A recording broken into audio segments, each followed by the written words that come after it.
must be a very, very, very attentive listener. Very. And somebody that really listens to the show. Exactly. Because it is very true. Yeah. It was on a Thursday It was evening. on a Thursday evening. Yes. On Kent's Music Mix. Yes. When the news broke. Yeah.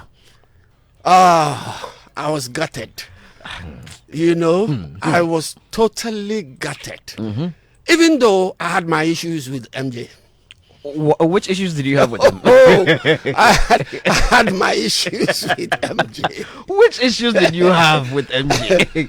But I was so sad because he was loved by a whole multitude of disciples. You know, the issues I had with him. Oh, George, when I got to know MJ, way back in 1974 thereabouts. Yes. When the Jackson 5 broke out with this cute, handsome little boy who wanted to be white with the bushy fro. Oh my God! And the voice, the shrill voice he had. Yeah. I mean, everybody loved the Jackson 5 Everybody back did. then. Yeah. You know, because their music was just something else for all of us. Yeah. And then all of a sudden, MJ decided to get weird for some strange reason. And I simply could not understand MJ. If you put a picture, I know. and I know you've done it. He became white. The black boy became white. But And not only that. But he said it was a health situation. Oh, what health? Was the nose also a health situation?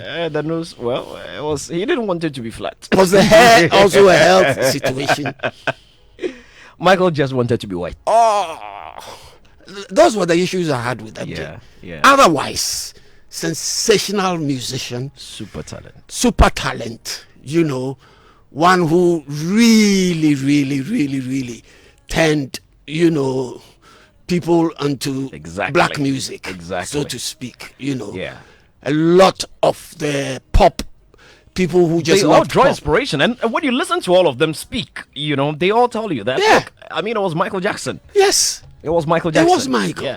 Yeah. You know, and the way Diana Ross adored him. Exactly.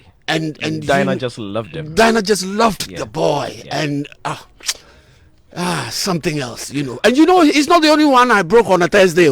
That Thursday evening thing. I broke Lucky Dube on a Thursday. Oh dear, another legend. On my Thursday show. Who sent that message? I really want to know. I really want to know because that person is a very, very attentive listener. I need to get in touch with whoever sent that message. Well, which was your favorite Michael, or which is your favorite Michael tune?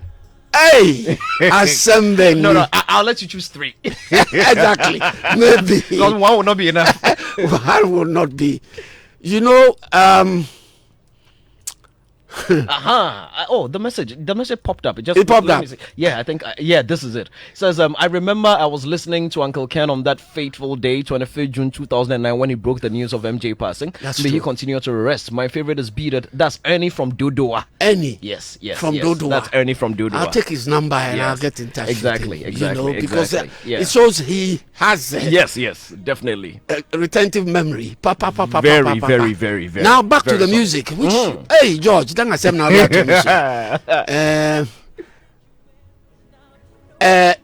in My Life. Lady in My Life. Okay. Oh, I just love that tune. You know, Lady in My Life is one, and Assembly. They keep tossing up. Yeah, man. And Thriller is everybody's favorite. Thriller. I mean, Thriller just got everybody, mesmerized. Exactly. And to cap it all, the video for Thriller, George. The video, if you ask me, redefined the world of music videos. Wow. Thriller changed the game. I'm telling you. Thriller changed the game totally. I mean, until Thriller, we had seen videos, but it was like they sat down and said, look, let us redefine the narrative when it comes to music videos. Thriller was it. Thriller was just something else. It was something else. And you know, for me, my favorite has always been Just One. And it's easy for me. I love all Michael Jackson songs, all of them. But my favorite of all the favorites I mentioned it the other day. Yes, you did. He's got Slash from Guns N' Roses on guitars. Yeah. Given to Me. Oh my goodness. Yeah. Given to Me is beautiful. Yeah. But you see, you see how you decide to choose one that was not very popular. It wasn't very popular. Yes, it wasn't very popular. Yeah. Given to Me wasn't very popular. Even the music video, the video was just ordinary. But it's a beautiful song. It is. A lot of people don't know Given to Me because Given to Me is not very popular. It's not one of the popular ones. And then when I move from Given to Me, the other one that I would love, I love that because of the video, and maybe because I love Eddie Murphy. Remember the Time. Another one. Yeah. Yes. Remember the Time. Yeah. I love Remember the Time. I love Remember the Time. It was the video that did it for me. When I saw the video with the Egyptian theme and all those things, and Eddie Murphy as the king. What's her name? Is it Imani as the queen? She was playing the queen and all those things. And I mean, it was. Another one I liked was Bad. Bad is definitely classic. Bad. And the video for Bad is also beautiful. Yes, I like Michael, man, too. super classic. But I quite liked his slowies. Exactly. That's why I love The Lady in My Life. The Lady in My Life. All right, Uncle Ken, here is your song, Lady in My Life.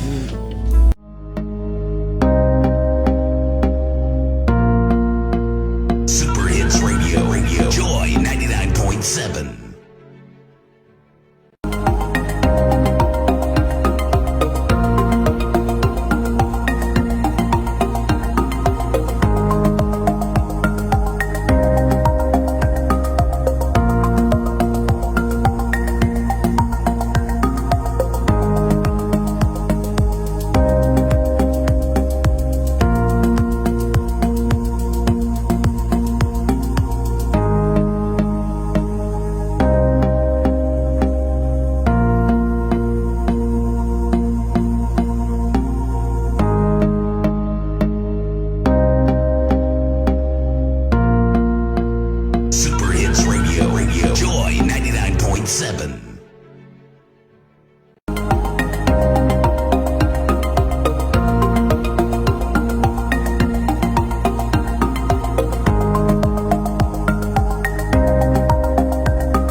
Remember so well, all you kept saying that day was, "Oh, what a shame! Oh, what a shame! Oh, what," he said, and he said it repeatedly. That's my big brother and friend Colin Sajiman Safo, aka Ogundipe.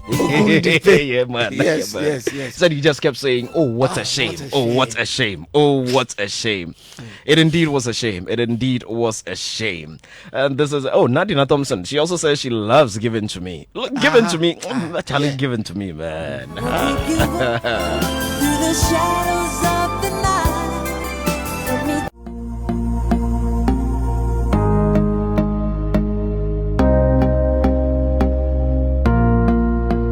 Super Hits Radio, Joy 99.7. Which one? Out of all, You Rock My World. You Rock My World. I'll play it. A lot of people have requested You Rock My World. I'll definitely put it on. That's another nice. But it's strange that when we speak about Michael Jackson, we don't often mention Quincy Jones. Quincy got hold of Michael when Michael had become Michael. Anyway, that's true. That is true. Maybe that is why. Because Michael became Michael when he switched onto Motown Exactly. Records. When he switched onto Motown Records, that's where the story started changing. That's where Michael became Michael, Yeah. And then Quincy and Rod Temperton, them, when they came in with the music, these were great people. And Michael, they took Michael onto another. No, they sure did. They sure did. Here is You Rock My World.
99.7. Come and see something small in the studio. Uncle Ken is on the dance floor. Hey. Please open Uncle Ken's microphone for me. I can say Uncle Ken has remembered this. We've also been joined by CEO of 3 Music Network and founder of Waterland Africa. Not Waterland Ghana anymore. Waterland Africa Festival. He doesn't know MJ. Sadiq knows MJ. Oh, Sadiq doesn't know MJ. I'm telling you. Sadiq is not that young. Uncle Ken. Sadiq, do you know MJ? Oh, I know MJ. Oh, are you sure? Very well. Which is your favorite Michael Jackson tune? Liberian Girl. Liberian Girl. Another nice one. Very nice. Very nice. Hey, Baba, you try. Today I get you. Obviously, I like We Are the World as well. You like We Are the World, yeah. For obvious reasons. Yeah. I mean, the music in Wednesdays, these are the songs that... Yeah. You go and learn. Oh, interesting. Yeah. Let me see if I can clear a few messages. This one says, good afternoon, boss. I think one of the best of MJ is Off the Wall. CQ is like gone. Yeah, it means you know MJ. But you see, certain songs, when the people choose them, you know they know MJ. Thriller. Anytime I enter my car and switch on the AC, the first song I play is Thriller.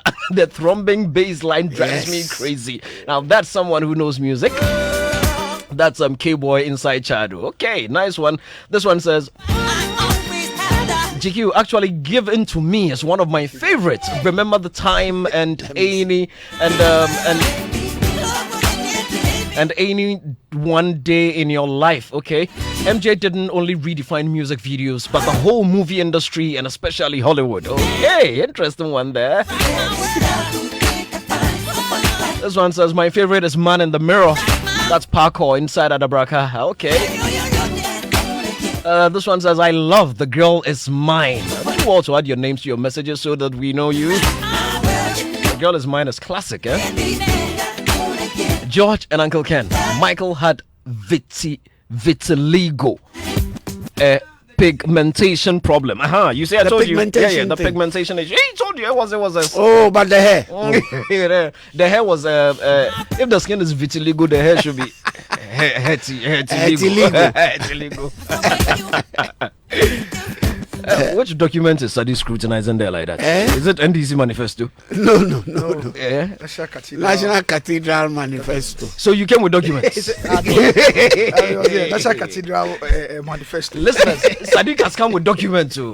We're in trouble. We should thank the production team for... Yeah. Oh, no. They work. They work. Uncle Ken. So to all our listeners out there, here is my favorite. Sadiq, yes. And I'm sure my favorite Michael Jackson song, you haven't heard it before. Which one? Give In To Me. Here we go. Why?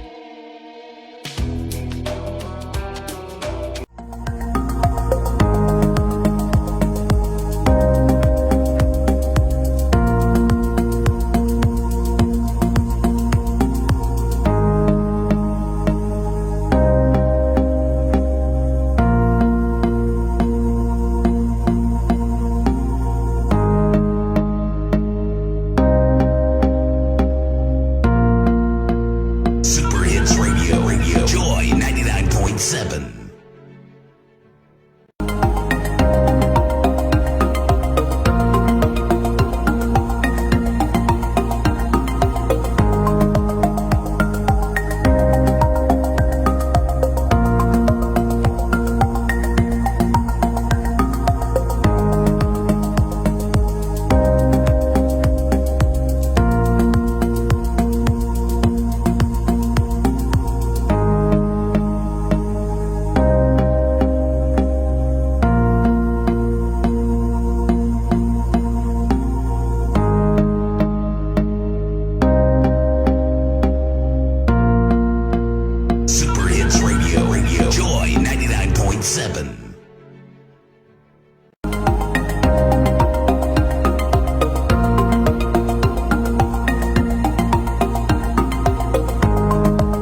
June 2009. I remember exactly where I was when the news broke. I was with Seth Kwame Boateng at the University of Ghana.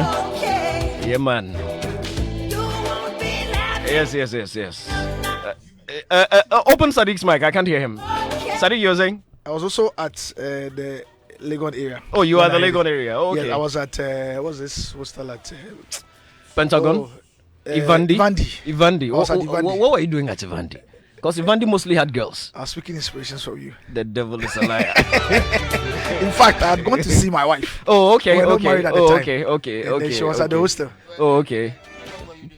But I'm going to visit there.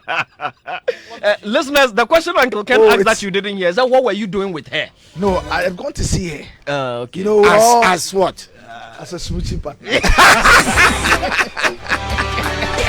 Baba. And Fifi Banson says this is the most sensible show we've ever done all of this year. Because we are talking about Michael Jackson. He says even if Michael Jackson coughed, it was a hit. We've also been joined by my brother Chief Moment. Yes, George Quay. How are you doing? I'm excellent. Do you know Michael Jackson? Of course I do. I was actually at Legon when he died. Oh, you I was at Jubilee. Okay. And I actually have a poem about Michael Jackson. Were you also visiting someone? No, I was in Legon by then. Okay. Okay, let's hear it. This poem is titled Vitiligo. 19 disease. Yeah, the disease. 1983, Pasadena, California. I was there at Motown 25. Yesterday, today, forever. The concert that made Michael Jackson the Michael Jackson when he moonwalked his way for the first time into our hearts to the rhythm of Billie Jean. For 5 minutes, the world stopped spinning on its axis as Michael kept spinning on his heels. We held our breath, mesmerized, awed, and entranced at this spectacle of divine expression. That night, the king was crowned on his throne of pop. A legend was born amidst the constellation of mortals. That was before Vitiligo. Or maybe that was the beginning of vitiligo. Of all the millions of black men, it just had to be him at the threshold of his greatness. Such an unfortunate coincidence. The worst form of the disease is the one that affects the mind and the heart. We see manifestations of it every day on our streets, in our magazines and videos and billboards. It controls our lives in many ways. Academic vitiligo, political vitiligo, economic vitiligo, religious vitiligo. Will a white God listen to a black prayer? They put a cathedral right on top of the dungeon. Every day the captured men and women wailed for salvation, but the Savior nailed to his cross could only weep as they led them through the door of no return. Vitiligo systems created and enforced by centuries of slavery, colonialism, imperialism, neocolonialism. We must vaccinate ourselves against this menace. We must trace our cure back in time to rediscover ourselves. The antidote is written in ancient hieroglyphics. We must find the papyrus floating in the Euphrates, the Tigris, and the Nile, the manuscripts buried in the libraries of Timbuktu. Those who control the narrative control the thoughts. History is not made by those who make history. It is made by those who record history. For so long we have believed everything told us, but we must rediscover ourselves and reinvigorate our confidence. We must search the annals of our collective memory and piece together our fractured story. Maybe if Michael knew and fully appreciated our story, he might not have had vitiligo.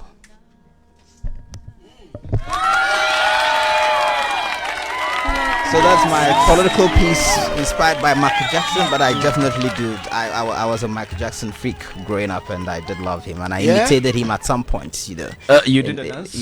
Well, I tried to. You know, the one that he kind of like holds his crouch and, you know, his hat. I didn't have much of a crouch then. I was holding oxygen. But I want to say good evening to Reverend AEC, and I was with him before coming, and that's why I kind of like delayed. You know, I was getting some anointing as a friend of mine. So good evening to him. I told him I'll give him a shout out. My big brother and friend Nia Hamon says she's out of my life. That's his favorite Michael Jackson tune. He loves that one. Yes. And then Ogundipe says it was really a shock to the world. Michael Jackson's chewing gum photo generation in Kotowabi. Yeah, I remember that one. Yes. She's Out of My Life was a classic. Yes. And then, that's another lovely tune. Very, very good tune. Very good tune. His slow is Oh, don't worry. You know what's going to happen on Monday evening already, don't you? You let's wait for Monday evening. Showbiz A to Z. All I want to say is that they don't really care about us. People start arranging for their own switching partners for Monday evening. Late Night Express will be. You didn't hear the song I was singing? Which one? All I want to say is that they don't really care about us. The second played it earlier.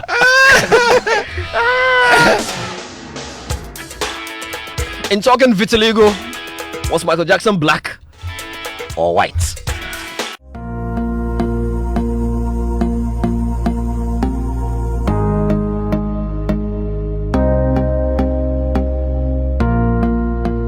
Super Hits Radio, Joy 99.7.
All right, we're gonna come into our studios. We're gonna start our conversation. Yes, yes, I said my reverend's name, Reverend Kissy. Oh, okay. Yes. Not easy. You got your reverend's name wrong. No, you know, because we are coming to talk about the cathedral. The offertory should be doubled tomorrow. I had to go and do a research with Reverend. So Reverend Kissy, I'm greeting him today. Okay, George, we hear. Yes, Uncle. It must be said that the RIAA still hold him as the biggest selling artist. Yes. No, of course. Look, for me, I keep saying he's that selling more in death. I am yet to encounter any musician the weight, impact, strength of Michael Jackson. Yeah. Till date, not. You know, the other time, was it on Lexus Bill Show, Drive Time? There was this comparison between Michael Jackson and Bob Marley. Bob Marley. You see, Bob Marley was a legend, but you cannot compare. It is just Bob Marley does not come anywhere near Michael Jackson. No, when you say anywhere near, you have to contextualize. No, let me contextualize it. Yes, let me contextualize it. Yes. Okay. Now, records, one. Number of sales. records. Yes, number of records, works done, sales. Maybe if Bob had lived a little longer, I've not even gotten there yet. Awards, performances, global influence and impact. No, when you talk about influence, well, I mean, Michael Jackson would definitely not come anywhere close when it comes to Pan-African. Bob Marley's Pan-Africanist influence. Thank you. You know, so that is what for many people distinguishes Bob Marley. He was a conscious musician. You know, he was not necessarily. I like the fact that you situated within the Pan-African space. Yes. We're talking global. Yeah. But even, in fact, I mean, when you speak about this consciousness you're talking about in reference to Bob Marley in Jamaica during the time he was alive. They considered him a sellout. Yeah, they hailed Peter Tosh more than Bob Marley. You know, so, but I think someone who comes close to Michael Jackson in terms of work ethic. You know how Michael Jackson, when he's doing his shows, the kind of passion. Don't mention Prince. No, not Prince. Actually, okay. Beyonce, surprisingly. But didn't I mean, if you see the way Beyonce curates her shows and her performance. No, Prince always considered himself Michael Jackson's only competition. Yes, I mean, in terms of the modern artists, you know, I think that is Beyonce that comes close when it comes to work ethic, the kind of attention, concentration, and yes, absolutely. Her performances are. George, a gentleman just sent me a message, Mr. Bismarck Ashite, to tell me that Uncle Ken, I was the first person to also call you on that day on your show. On your show when he died. Yeah, exactly. Bismarck called me. George, before you start the conversation, I would want to say a big thank you to a couple of ladies. Okay. I have a very strong women listener base to my shows. You're the ladies' man. And I am ever grateful to the ladies who listen to my shows. A lot of them listen to my shows. And two of them actually surprised me during the week. I was on my way to Vodafone when I got a call from a dispatch rider saying that, he had been sent to deliver a parcel to me. Oh, dear. I said, who from? He said, the people did not want their name to be mentioned, but they gave him my number, and so he said, where are you? I said, I'm on my way to Vodafone. He said, okay, I'll come and meet you there because I'm not too far away. So he came to Vodafone, handed me a very nice bag, and when I got home eventually to look at what was in it, I realized that the ladies had sent me two wonderful shirts, one of which I'm wearing. Oh, lovely. At the moment. Oh, lovely. And one of the ladies owns a shop in Aoshi, Kizia Fashions. Okay. And another lady, Marita Kwanzaa, actually hooked Kizia onto the show. Okay. And they loved the show so much, so they sent me two lovely shirts. So these are ladies that don't know you. They just I've never even seen them. So how did they get your size so right? Amazingly. George, if you look on my phone, I asked them, I said, how did you know my size? And the response from one of them was, we know our Uncle Ken. Wow. Legend. So I like to say thank you very much to them. And they should keep listening to the shows. And I want more ladies to join. If they've been listening, Sadiq, hold on. Sadiq, hold on. Please, what are their names again? Marita Kwanzaa. Marita and Kezia. Please, if you are listening, fashion shop is in Awoshi. Don't worry, you let me deliver my message. Please, if you are listening, I just use half the material you use on the camera. Shut up on the side. Thank you very much. Just have the material, that's all. Don't worry, you don't need much. And I also like to say thank you very much to our very own, our own special lady. What's her name? What does she do? No, she once worked at Joy FM. Once, but doesn't work here anymore. Hey, regular listener to all our shows. Guess Marianne Turi. Yes. Marianne also sent me a parcel. Okay. Lovely parcel. One day while I was on air, she sent a driver to bring it to me. You didn't mention the people that brought you that designer slipper. We have said that already. You say it today again for me. So George, it pays to be a ladies' man. It pays, pal. So I'm wondering, the Late Night Express, the people who listen, is it men? because I see a lot of ladies responding to your messages. But they haven't sent any gifts yet. They haven't sent any gifts yet. I'm wondering why. I'm an aspiring allergy ladies man. So me too, they should. Please. The legendary Honorable George Anda says his favorite Michael Jackson tunes, Billie Jean and Smooth Criminal. Billie Jean from the Thriller album, and then Smooth Criminal from the Bad album. Exactly. Yes. That's Honorable George Anda. The Bad album. Exactly. Yeah. Okay. All right. We're gonna get into our convo shortly. This one says, "Break of Dawn" from the Invincible album is a very smooth track. Please play it. Michael died the same date my mom died in 2007. Oh, all right. So sorry about that. Deepest condolence. Hello, GQ. My name is John from Awishi. My favorite from from Michael Jackson is Speechless. May his gentle soul rest in peace. Good afternoon. And then this one says, Michael Jackson is the best entertainer of all time. I second that. In fact, I third, fourth, and fifth it. Whereas Bob Marley is the influential artist of the 21st century. I think that's a fair argument. That's from Michael Imisa, Austin Inside Adabraka. And then this one says, George, all tracks were super. Thriller was wild, but after enjoying Liberian Girl, I had no option but to fall for the track Liberian Girl. Bob is known by the new generation. Michael Jackson is not. Okay, all right, if you say so. This one says, good afternoon, George. The moment you hear this song, you think of Whitechapel. That's actually true, eh? Yes, let's activate the microphones. Yes, you were saying that off air, right? Yeah. Yes. As soon as you play the black or white song, they use it for their commercials for a long time. For a very long time. Yeah. Sadiq reminded me. That one is from Asantua Mixing Yeboah. Okay, Asantua, good observation there. This one says, great show, guys. Hope this gets read. My favorite was always Man in the Mirror. That's where I started. Yeah. This always spoke to me. Adam inside Prague. Look, Man in the Mirror was deep. Yeah. Oh no, we're global.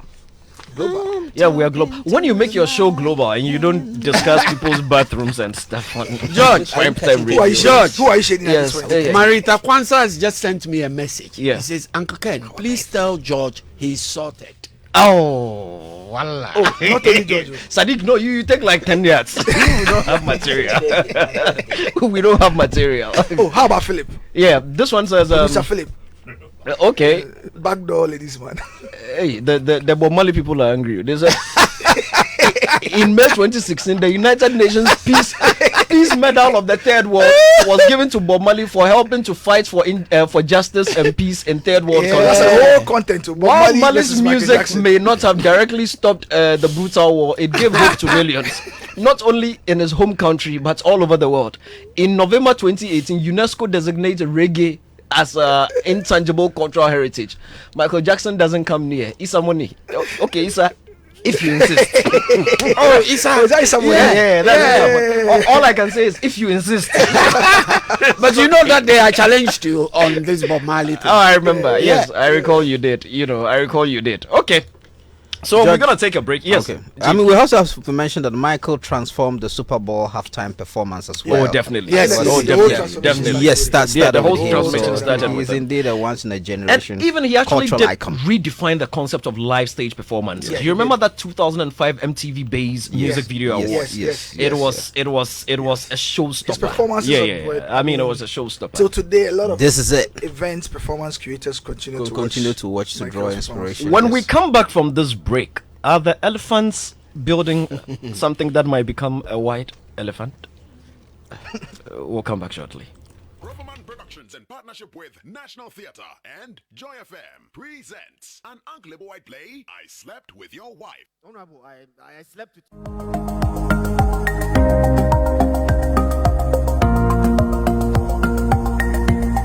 It's okay.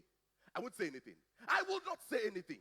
Hey, honorable, please don't do this, honorable. Father, out of the way.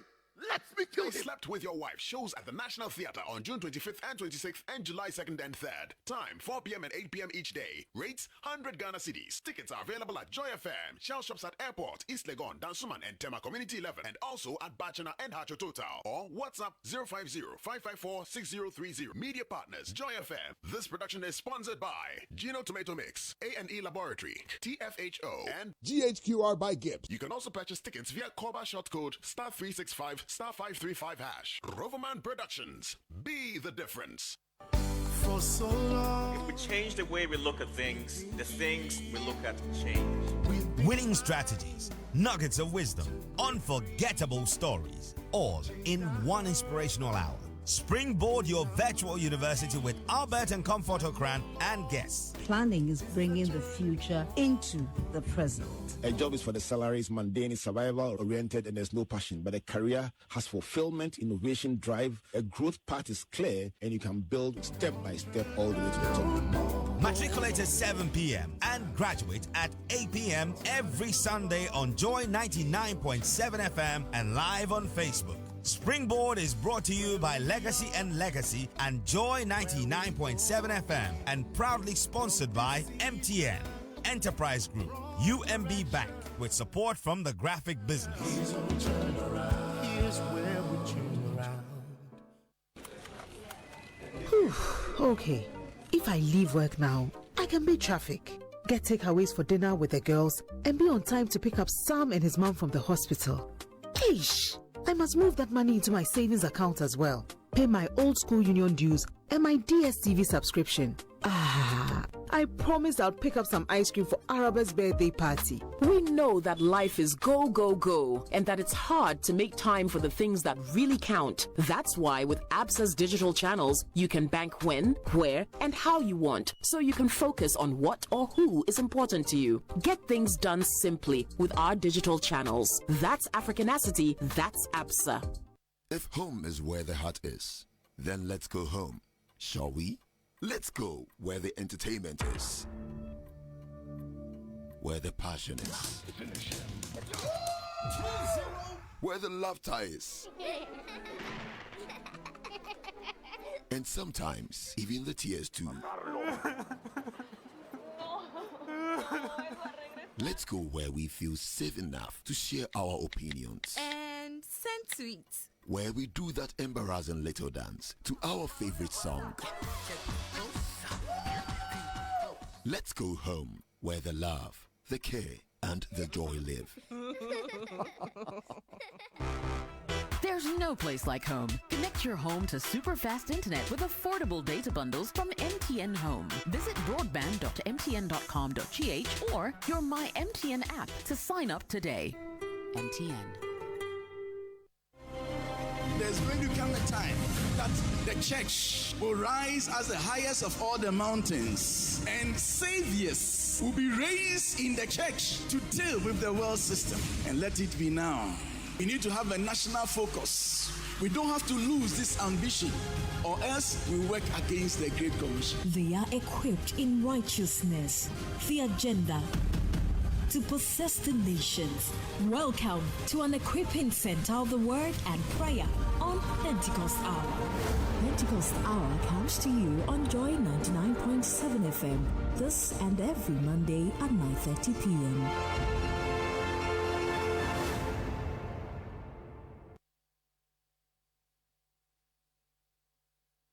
Let's hear you. Okay, sorry. What I was trying to explain was that people will typically visit cathedrals for two main reasons. One, historical and artistic, and the other, spiritual. Right. So in respect of historical and artistic, you can think of a famous museum like the Duomo in Florence, those days when it was ruled by the Grand Dukes of Tuscany. That was what you might consider the equivalent of a national cathedral. And if you go into the Duomo today, there's a whole museum that will show you antiquities dating to Roman times, to Greek times, to show you the evolution of Christianity in Florence, all the way back to medieval and early Christian times. People will go because those things are precious. You can't find them anywhere else. The other reason it might be because there are instances where miracles have been associated with religious sites, particularly Christians' religious sites. And in those instances where Mary has appeared, and things like that, people will go there because they believe that those places are holy places. I'll talk again. Sometimes you will find instances where there will be relics, parts of the body or parts of the clothing of a holy person or a saint in the cathedral.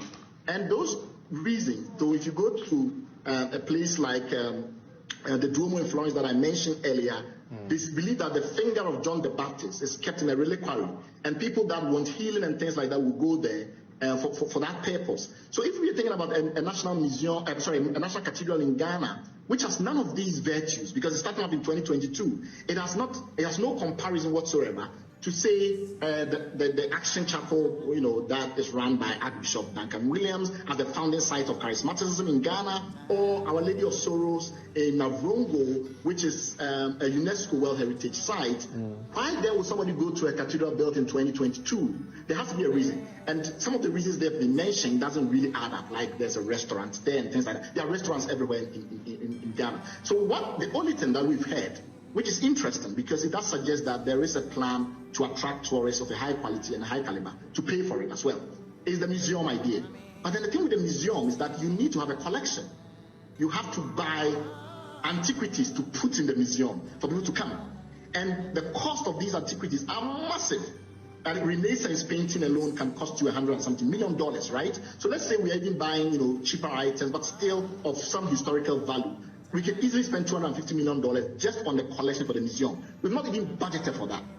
We budgeted for the construction of the cathedral and its interior finishes. And when you look at the project plan that has currently been circulated, it's quite clear that we will need money for the museum itself. Early on was that of Bright Simmons. He spoke on News 4 last week, and it's in connection with our next conversation, the National Cathedral. Another white elephant in the making, or an asset for national heritage, pride, culture, and tourism? Let me try to put this conversation in some sort of perspective. Look, we all travel. And what do we really go and look at when we travel? Two things. You go and look at buildings, you go and look at animals. And then you have a few experiences here and there. Sometimes if you're lucky, you get to add a few movies. You go to beaches, then you go shopping. So you go travel all the way to see a 1.5 billion built Burj Khalifa sitting in Dubai. Travel all the way to India to look at the Taj Mahal. You travel all the way to Egypt to look at pyramids. You travel all the way to France to look at Le Louvre, which is the world's, arguably the world's biggest museum. You travel to the UK, and then you go to places like Greenwich. What's in Greenwich? Aside the connect to the international date line, the only thing left in Greenwich are buildings. Then you look at the Big Ben. You look at the building with a clock. You look at the London Bridge, you think about it, you talk about it, you experience it. These are all structures that people travel to look at. So, if the government of Ghana, and looking at things like the St. Patrick in New York, the Notre Dame Cathedral in Paris, the Cologne Cathedral in Cologne, the St. Paul's Cathedral in London, which featured prominently on the London Has Fallen movie. What is wrong if the government of Ghana, the president, as promised, did say that when he won, he was going to build a cathedral to honor his maker?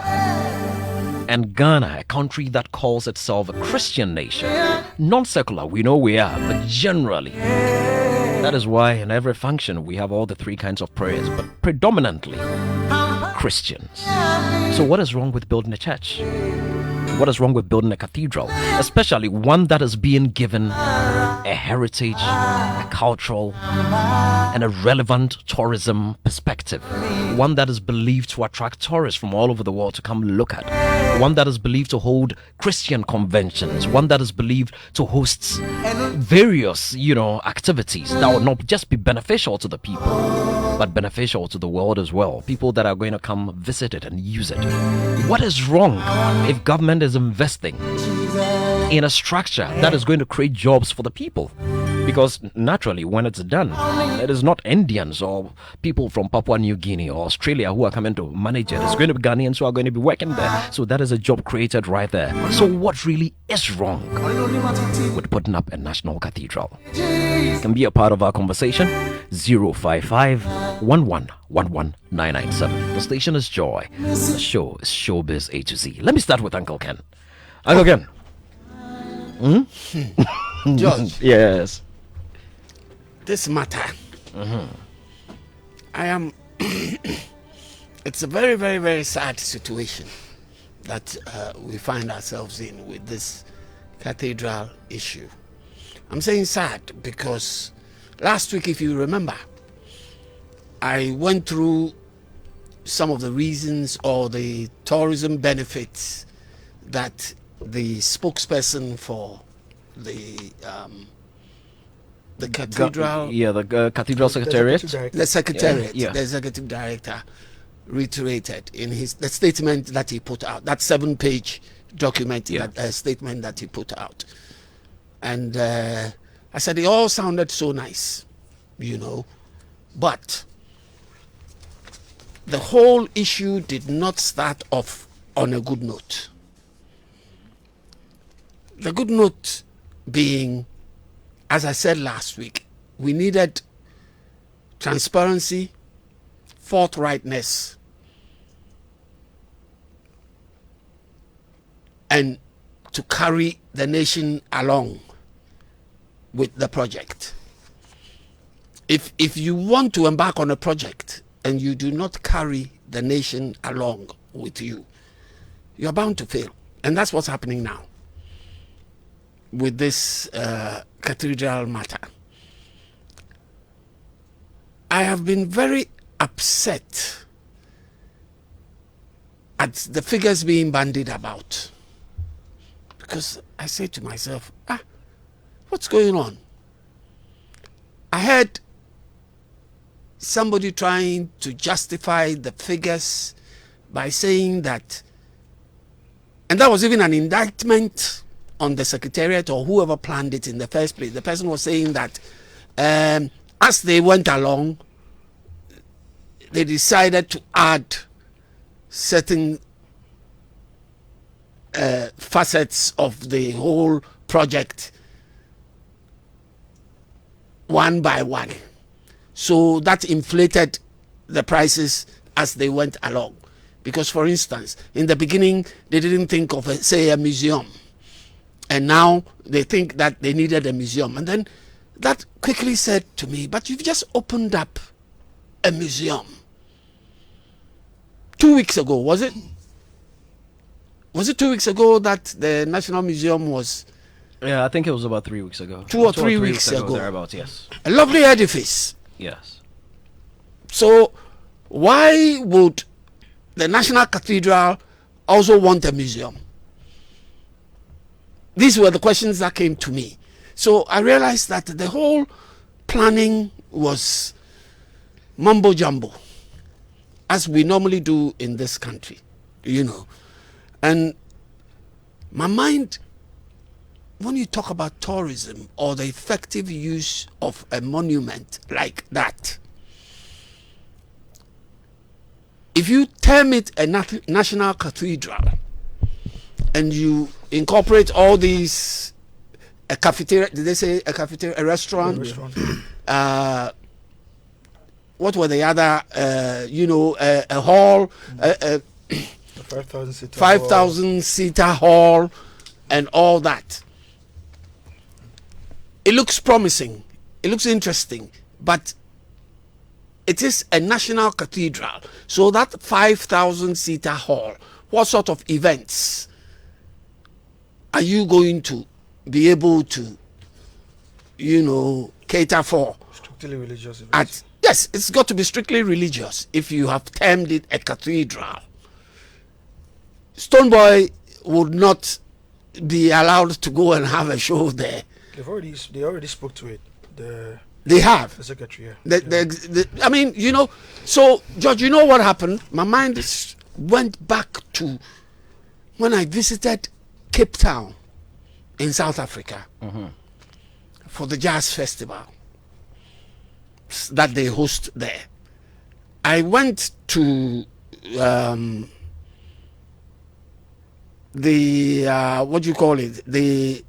Cape Town International Convention Center. Yeah.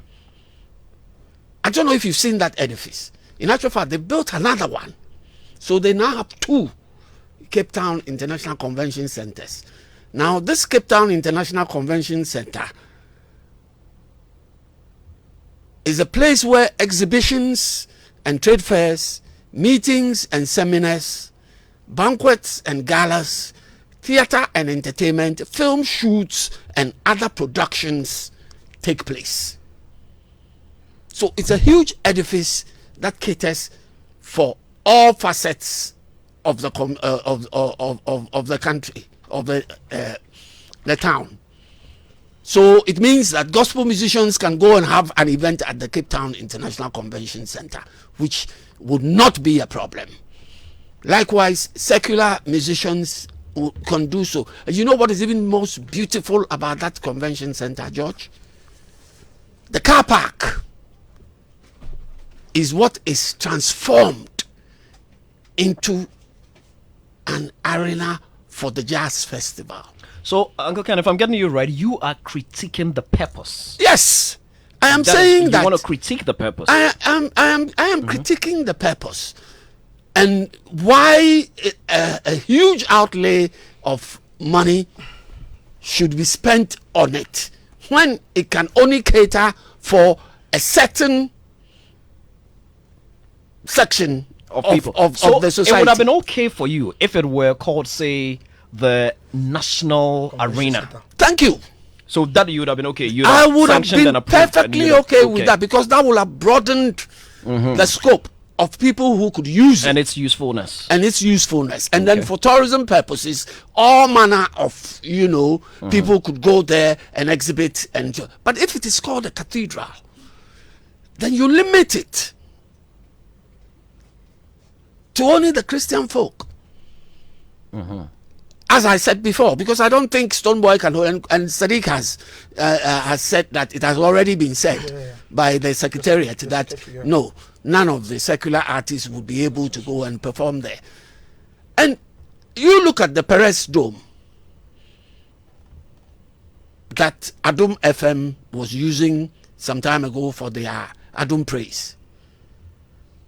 It's rumored to be about a 15 to 20,000 capacity. Yeah.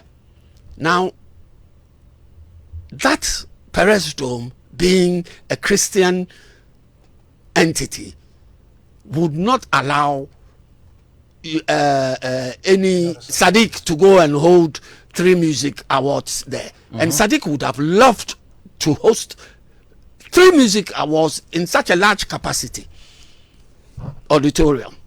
But Sadiq cannot do that. Why? Because Sadiq is secular. So that is my problem with this cathedral tag that we have. Okay. So for you, it is about purpose. Yes. All right. Has any one of us visited the Sheikh Zayed Grand Mosque in Abu Dhabi? Abu Dhabi. No, I haven't. No. You haven't. Uncle Ken, have you had the opportunity to visit Sheikh Zayed? And Sadiq, I believe you know the purpose of structures like that. And George, yes. Just before you move away from me, my brother Kweku Opoku has just reminded me about something, and I think it is important that I put that out. Kweku says, first of all, it's against the Constitution of Ghana for the state to be associated with any religion. Faith does not reside in any building, church for commerce. Tourism, ? Okay. That is why Sadiq was all over the place defending the National Mosque. Yeah, the fact that it didn't have state involvement. The fact that it did not have state involvement in it. Okay. But okay, I would let me go around before I come back, and then we can have a much broader discussion. Let me come to you, Chief. Yes. Yes, I'm saving Sadiq for last for obvious reasons. Very well. When this whole conversation a couple of years ago started about the National Cathedral. Yeah. I was very hesitant to comment, and obviously because of my religious inclination as a Muslim, I felt that Muslims have to be emotionally wise in this conversation, so as not to appear that our faith is informing, our perspective. Much more so because of the narrative of a whole national mosque. And I personally don't even think that we have a national mosque, right? If a Catholic church comes to build an edifice here, a grand edifice, no matter how big it is, it will not be considered as a national mosque for Christians. So the Islamic world in Ghana is as segregated in terms of denominations as the Christian world. And there was no point in time in which there was a consensus that there's a national mosque. It's just because there's the office of the chief imam that we all, so strictly speaking, the chief imam is not my chief imam. I'm an Ahmadi Muslim, and my chief imam, essentially in quotes, is the Amir and missionary in charge, right? So that's where I get my instructions, from administratively and all of that, and spiritual guidance and all of that. So the concept of even a national mosque is a non-starter, but we all kind of like call it a national mosque, but it's administratively there's not there. It's not a national mosque, But so as I said, I felt that Muslims had to be a bit more circumspect in our report, and I think that largely we have observed a bit level of restraint. It's just now because of current happenings and the way the conversation have dovetailed, and the fact that it is now beginning to emerge that quite some significant public funding will be needed if this thing will become, a reality. It has moved beyond just, a religious, not necessarily edifice, to become a really important national conversation which we must have. let me also say that initially I understand the value of bold visions and grand edifices, as a man of art and culture and history. I mean, I appreciate the Colosseums in Rome, the pyramids in Giza. I understand the place of grand architecture, the hanging gardens of Babylon. Yes, so I mean, there was a part of me that was excited, just by the concept of it. And I think that if you just take it as a concept, it is exciting. A curation of a center that pays homage to the evolution of Christianity, exactly. In Africa, the museum, the experiences, the architect David Ajay with his grand portfolio across the world. So as a concept, I was excited about it. In the same way, I would have been excited if there's a similar concept about curating African traditional religions, the differences, the cultural nuances, because we have so much content and there's not a lot of thought and deliberate effort and passion that goes into curating our stories, right? So from that perspective, I was like, oh, well, I mean, this is a cool thing. I mean, if, the Christian community is going to contribute to get it done, I'd even mind if government had to do some facilitation, to ensure, and even to spend a bit of money to ensure that it happens. But now we're at a point where it's been revealed that this is the grand ambition of the project is now going beyond just the fact that it's a Christian edifice to becoming a national tourism monument. So we have to have a deliberate discussion about whether it is, a post-facto rationalization that, okay, we wanted to build a cathedral, but we need to justify why we have to spend that money, so we have to bring in that tour. So now we have to discuss it as a tourism project to ask ourselves if it is worth the investment. And for me, I have a very simple formula. If Ghana says that we want to improve our tourism and we want to invest some significant resources, let's say $500 million, and we bring together, different minds in the tourism and the creative industries to sit together on a table and really brainstorm about how we can use such an amount of $500 million to transform our tourism potential. Do we think we would arrive at a decision to invest in a national cathedral? If we didn't start with what we wanted to do, but started with the amount to say think and give a suggestion, would we have agreed, or would we have even suggested to build a national cathedral? I doubt it. And I say this because there's this singularity of item. So tourism does not just thrive on singularity, it thrives on context. For example, you go to Egypt because Egypt is an ancient civilization. There's not just one pyramid, there's a lot of pyramids, there's museums, there's a lot of things that feeds into that narrative of as an ancient civilization. So you're not going to see one monument, you're going to see several monuments, you're going to experience a lot. Even in Ghana is seen as a Pan-Africanist marker because of a lot of things, right? First of all, our role in this heritage tourism, the slave trade experience. So it's not just one castle. We have a lot of castles. We have forts, So there's a history behind that heritage tourism. So when someone is coming to Ghana for that purpose, there's a lot that we indulge in. Now, is there anything about the evolution of Christianity in Ghana that is remarkably different from the revolution of Christianity across other West African countries? Is there a particular unique value proposition that distinguishes Ghanaian Christianity that would serve as a major point of attraction? Because the question I have to ask myself is that would a tourist just say, oh, Ghana has built this wonderful monument, a national cathedral. Because of that, I would want to come and see it.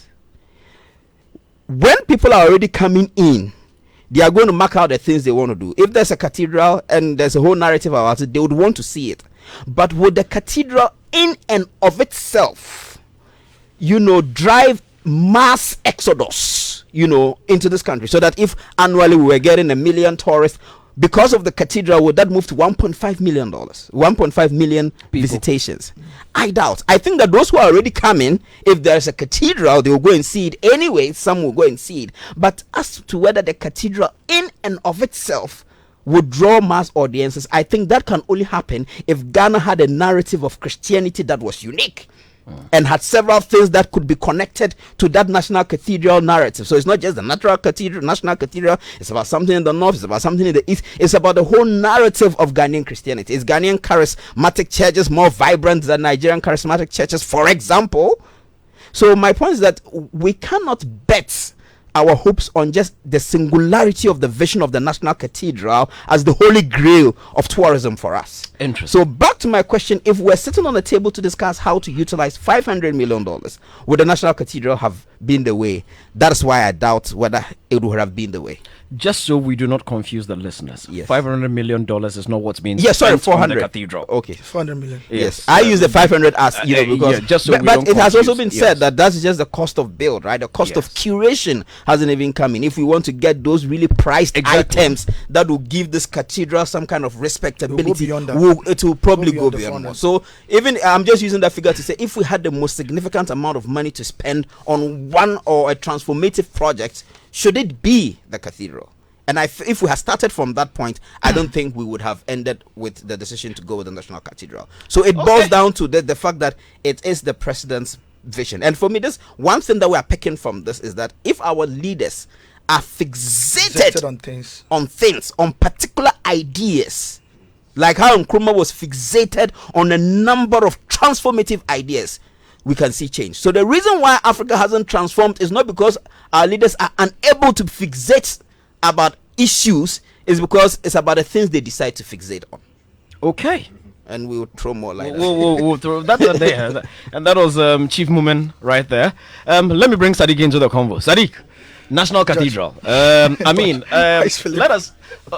And for me, so many things I am. Look, here I wanna, Uncle Ken, I wanna spiritually pull myself out of the seat and look at myself as a tourist sitting in the UK or sitting in Spain or sitting in France or somewhere, and then I've had destination Ghana or I've had something, and then I go on Google and I look for Ghana. What are some of the sights and sounds that I can see? If I saw a national cathedral, a structure that has a Bible museum, it has this, it has a that, it has a that, would I be excited enough to come see it? Perhaps.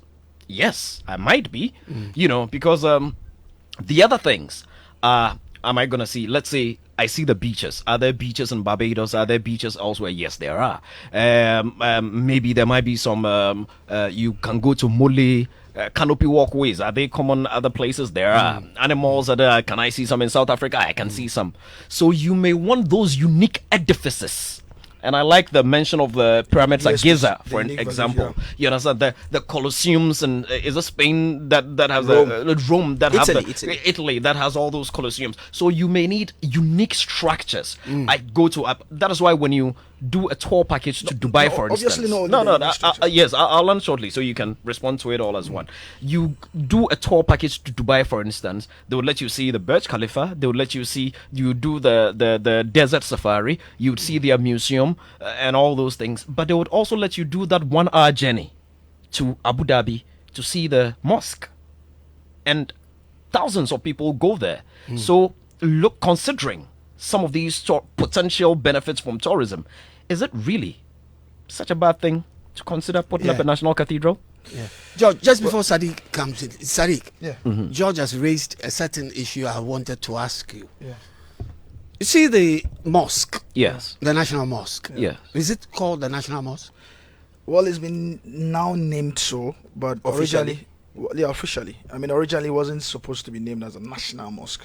I think there was some. What was it supposed to be named? There was so the family that helped to build it, the Turkish family, had a name. They had an Arabic or Turkish name they wanted to call it. There's a school behind it. Okay. I think a similar name. Yeah. But I think there was some conversations in the background where it was suggested that once it was going to become the National Chief Imam's Juma Mosque, maybe it should be called the National Mosque. But Chief is also right. I don't think that there was a wide consultation within the Muslim community in Ghana to say, okay, this is what we are going to call it. I posed the question because I just want to know.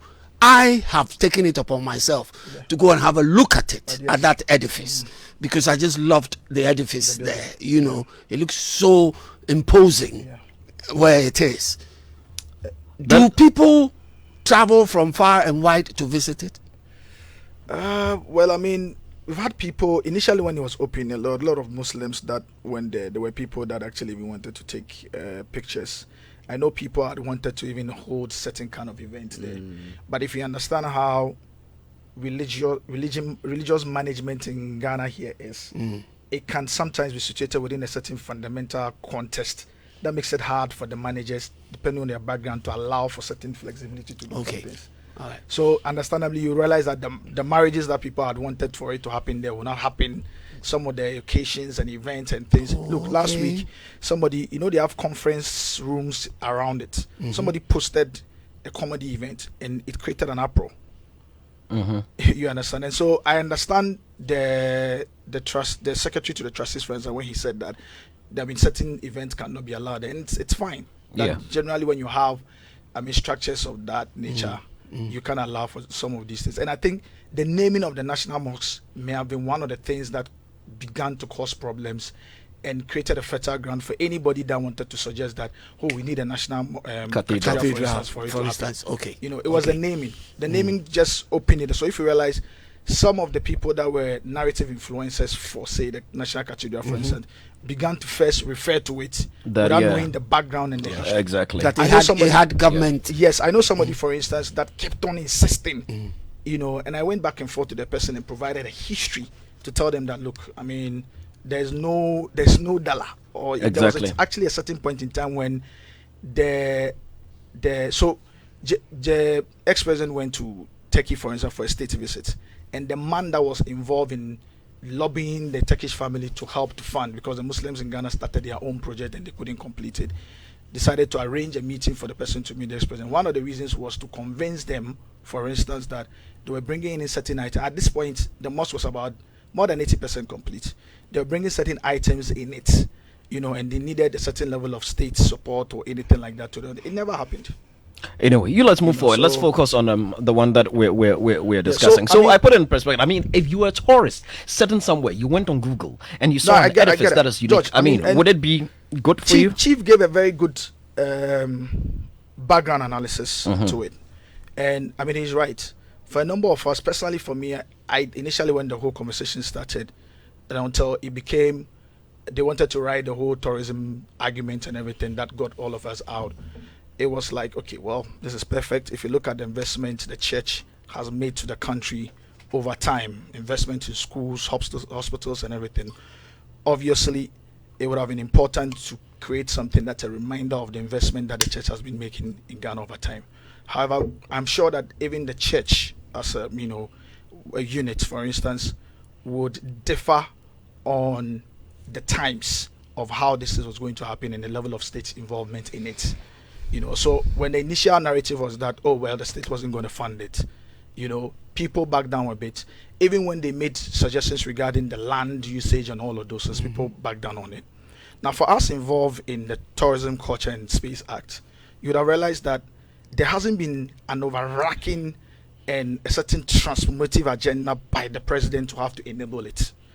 If you look at even for 5.5 years, for instance, if you look at the 21 promises they made to the sector, for instance, so far it's been only one that they've been able to deliver on. And even with the one, there's been a certain problem regarding the executions of it because of what? Lack of money. When the state deemed it fit to elevate and redevelop some of our tourist sites and everything, which already is part of the Ghanaian story, the contest that helps to bring people into the country, for instance, they went to the World Bank for the tourism development project credit facility that we went for, the $40 million and everything, which is helping to do all of these things and stuff like that. So if for me, sitting back and seeing that a lot of these things has not been done, for me, sitting back and realizing that creative and culture, which assets gains in tourism, which provide the content that holds tourism and continue to bring people into the country, for instance, have not seen that much investment. For me to actually even realize that almost about $300 million is going to be, that ordinarily would have created an opportunity for people working within the creative economy, because of course designers and architects are all working in the creative community. If such an amount of money could be willed to just a single person, denying people the opportunity, people that have been investing in the market over time, the opportunity to have to raise that kind of money to expand in the country and continue to pay the statutory payment they do, it was problematic for me. And that was where I began to point it out, like, look, I don't think tourism was part of it. Obviously, it was the, like Chief Mumin would say, it was a post-rationalization of it, because then now there were questions regarding if we're going to put in $400 million into anything that was going to enable tourism in the country. Obviously, you know where to start, because you probably could have started with the promises that you made, that almost everybody understands that, well, these are some of the things that the industry or the industry needs. There are a number of things. Look, and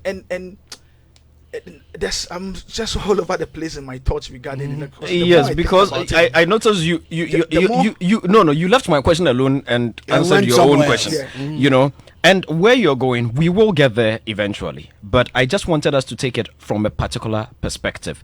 There is a mosque that can take up to 4 million people. It has a 4 million capacity. I think it's in Mecca.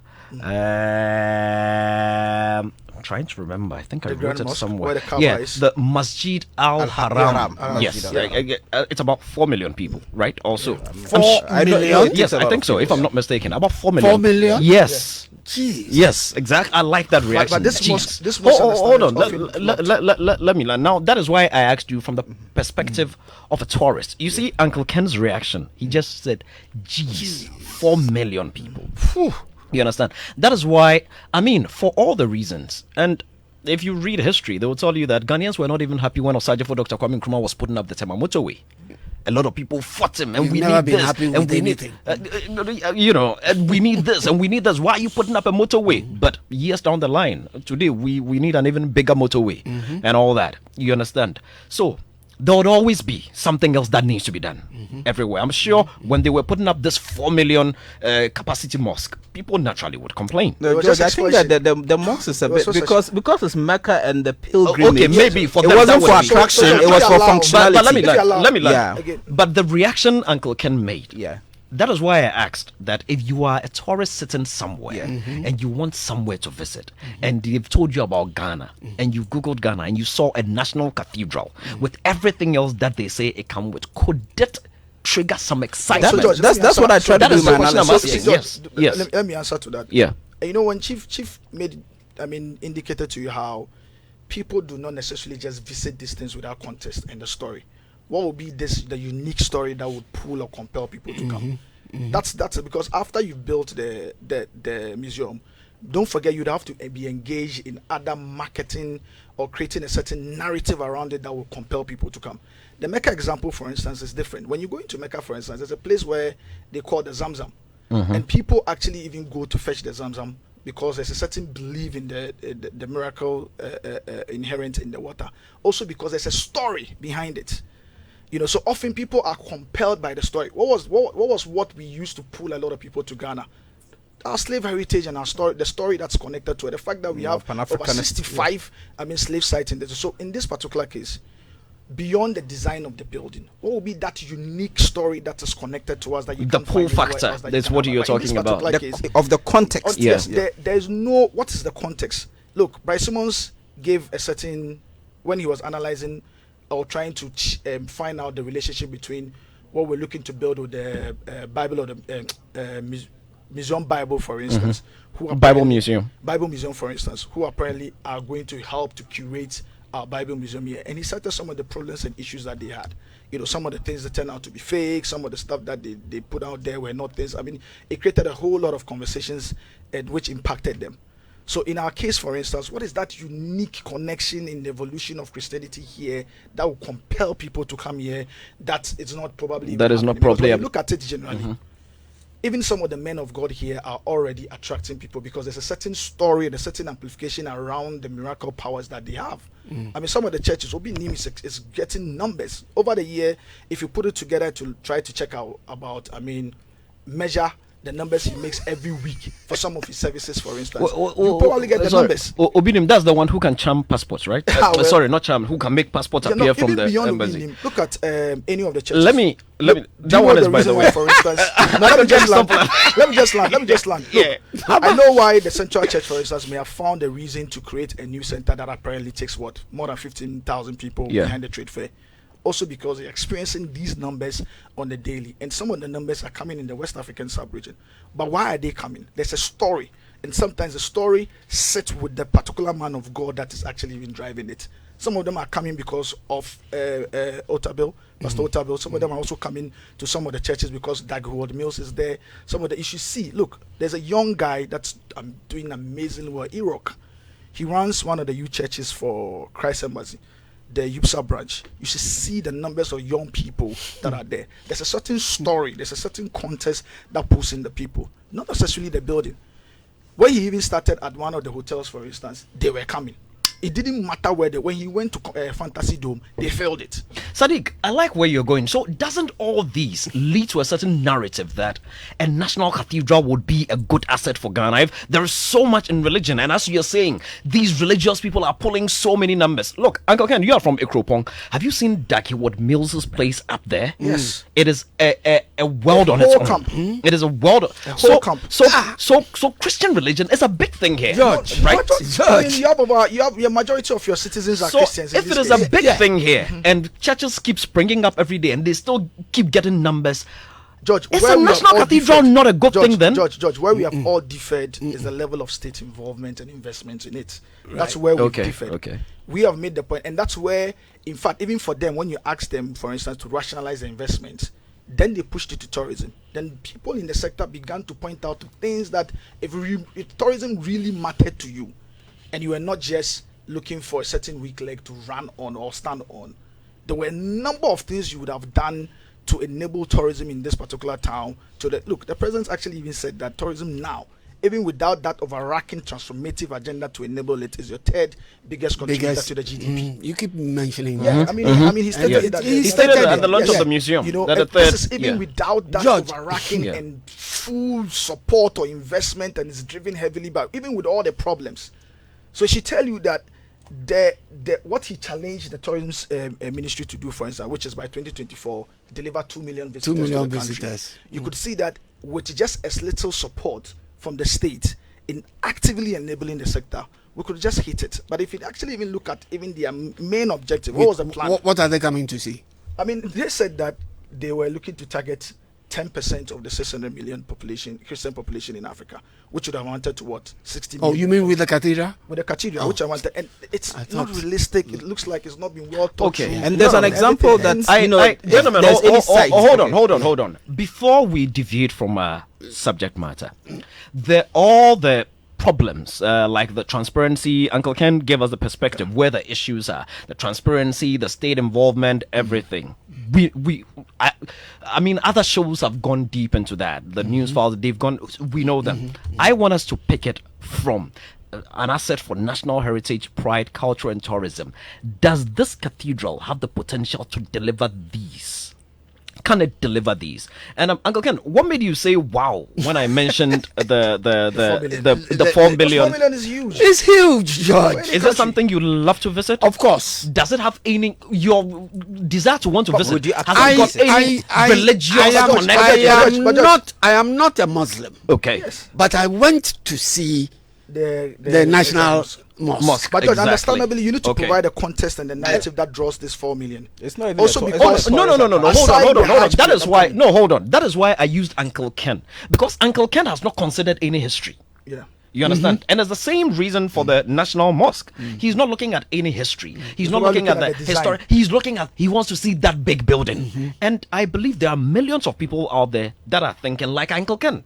They're not interested in the story behind it. George, they're just interested in the fact that there's a structure somewhere. George, let me ask you a question. As somebody working in the sector, throughout the year, there's a particular month, for instance, that automatically delivers more numbers. December. Also because of the activities of private players and everything. Exactly. If there's anything you would do to enable and drive in numbers into the country in tourism, would you rather, when you sit with the people, would you rather the cathedral or actively enabling the sector? That is what we are going to look at when we come back. We're going to take a spot of music so that you can also be a part of this conversation. We are discussing the national. Yes, we are discussing the National Cathedral right here on Joy 99.7 FM, and our WhatsApp line is 055 1111 997. Stay on. Sadiq, as usual.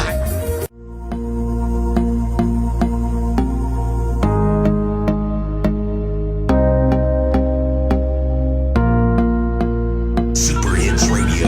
Joy 99.7. 99.7.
And in the studios, I've got Uncle Kennedy, I've got Chief Moomin, I've got Sadiq Abdullah Abu, and we're talking the National Cathedral, another white elephant in the making, or an asset for national heritage, pride, culture, and tourism. Now, there's 100 more reasons to buy your airtime with MTN Momo. You're probably asking why. I'll tell you. It's really that simple. Momo is giving you back 100% bonus whenever you buy airtime from your wallet. Yep. And that's 2 times the airtime you need. You can schedule your airtime purchase for any amount daily, weekly, or monthly by just dialing *170# option 3 and follow the process, or by simply dialing *170 *311# for a superb airtime experience. Now, whether you are scheduling tomorrow's airtime today or buying airtime when you need it on *170# or *170 *311#, you get 100% bonus airtime, so you can make twice as many calls and catch up with just only on MTN Momo. And we're still in church. And the Pentecost Hour is a religious broadcast program sponsored by the Church of Pentecost. Comes your way with the chairman of the Church of Pentecost, Apostle Eric Nyameche, on Joy 99.7 FM, 9:30 p.m. every Monday. So tune in this and every Monday at 9:30. As Apostle Nyameche brings you life-transforming truth that nourishes the soul, ignites passion, and restores hope in the nations. The Church of Pentecost, we're possessing the nations for the Lord.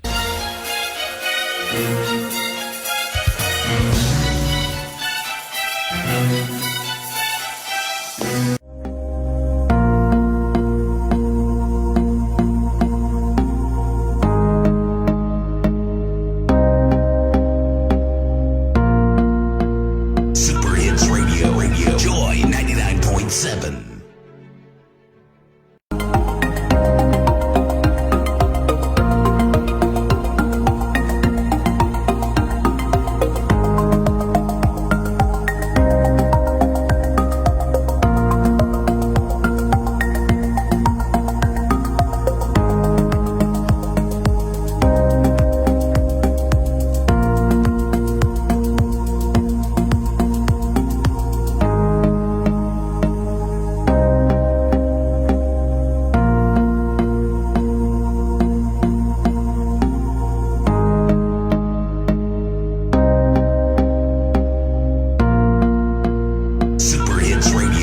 Joy 99.7.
cocoa or soybean plantations can be estimated cost of the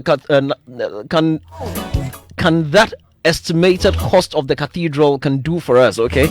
And let's evaluate benefits thereof. Zico inside Zico Kakraba sent that one in. Okay, I hope I got that message correctly. Instead of a national cathedral, this money should be used to develop our railway system. Joe from Adenta sent that one in. Good evening, Emmanuel Boating. Is this program Showbiz A to Z available to be listened later on? Yes, it's going to be on Facebook, or it's going to be on our podcast. You can always get back to it. Take your time and listen properly. GQ, tell the Ahmadiyya man in the studio. Okay, it says to say the National Chief Imam Eminence. Okay, well, I'll look at that later. That's from Alaji Isa. It says even the construction of the Jubilee House was contested at some point. It was described as a hen coop, but not today, I guess. Oh well. Like I said, as for everything, we would always contest it. George, don't try to change the narrative. Nobody is against the cathedral.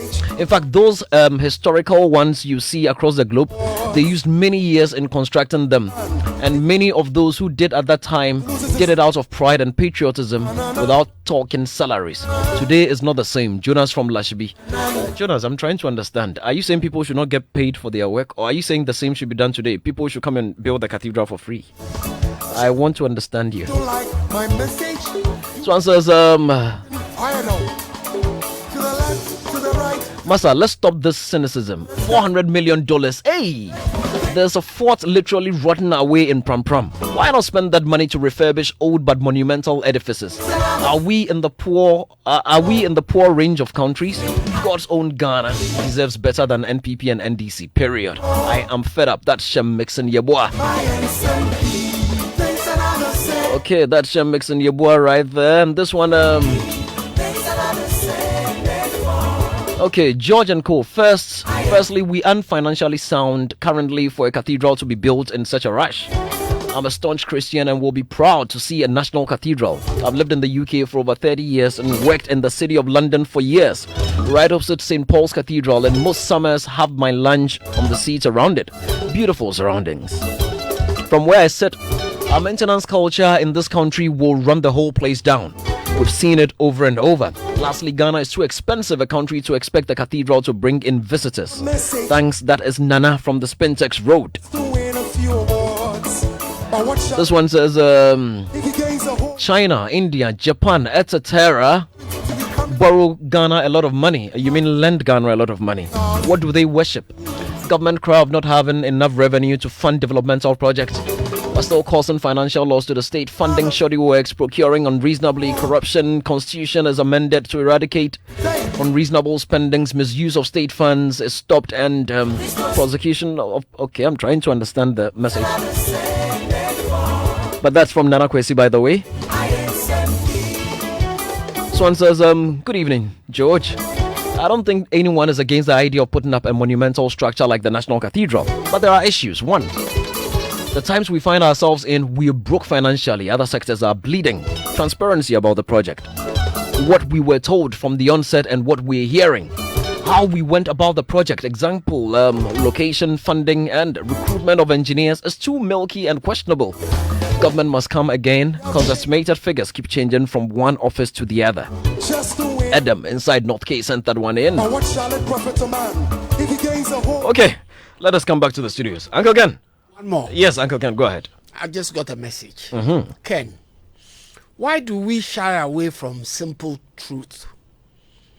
Nana Akufo-Addo said to all of us that this was a promise he made to God.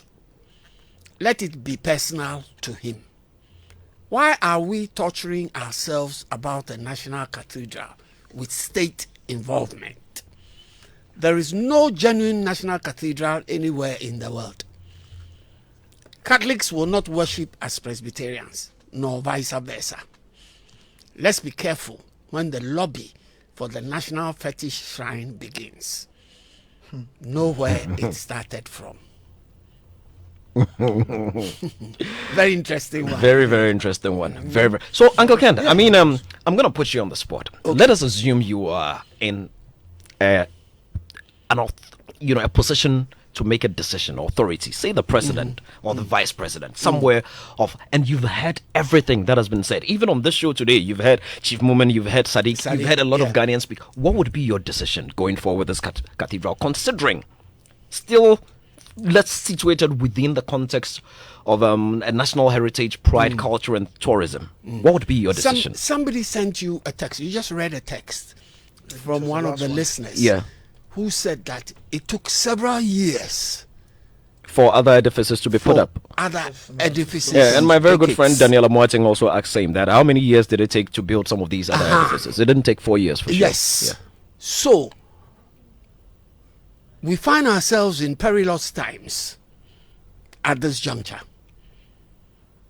So if we could suspend it till things got better, I don't think, as I have heard from a lot of people, I don't think nobody is against an edifice of that nature being put up. But the circumstances surrounding it is what has caused problems. I think it is legitimate to interrogate most of the issues surrounding this national cathedral. It is important to interrogate the timing of the execution of the project, especially in these trying times, as I have said.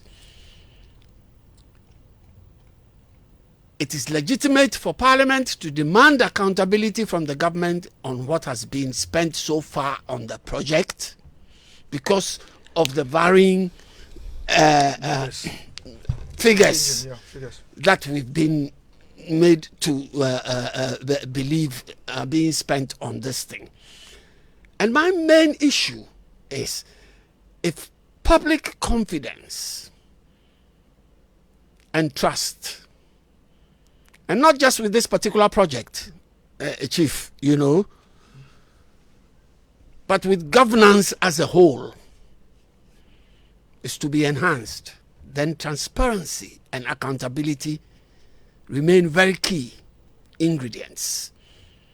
And those in charge of the various aspects of the cathedral project must be forthcoming with the relevant facts to put minds at rest.